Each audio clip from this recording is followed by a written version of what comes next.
Épisode 5. Survivants sans foyer. Pour les survivants, il ne restait souvent ni maison, ni famille, ni pays où retourner. Primo Levi, La Trêve, 1963. Cette citation de Primo Levi, tirée de La Trêve en 1963, résume le vide immense laissé par la libération des camps en 1945. Dès la libération des camps au printemps 1945, la joie des rescapés est immense. Mais très vite, une réalité beaucoup plus dure s'impose. Pour des dizaines de milliers de survivants, il ne reste souvent plus ni maison, ni famille, ni pays où retourner. La reconnaissance de l'ampleur de la Shoah commence par leur propre voix. Ils témoignent sans relâche face à l'incrédulité, parfois même au déni du monde entier.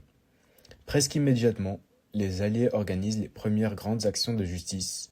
Dès septembre 1945, à Lunebourg, des membres du personnel SS de Bergen-Belsen et d'Auschwitz sont jugés. Pourtant, pour les rescapés, la libération ne marque pas la fin des souffrances. Elle ouvre au contraire une nouvelle épreuve, celle de la reconstruction dans un vide immense. Beaucoup n'ont plus de famille, plus de maison.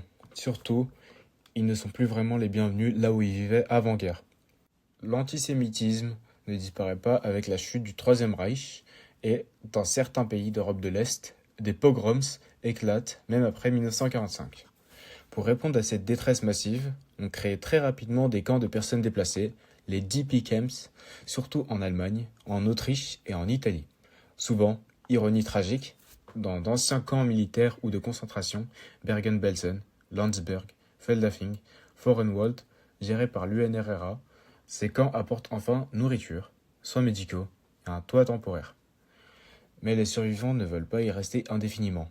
Ils rêvent à deux destinations, les États-Unis, pour la liberté et une nouvelle vie loin de l'Europe meurtrière, ou alors la Palestine, pour beaucoup le seul espoir de construire une vie juive.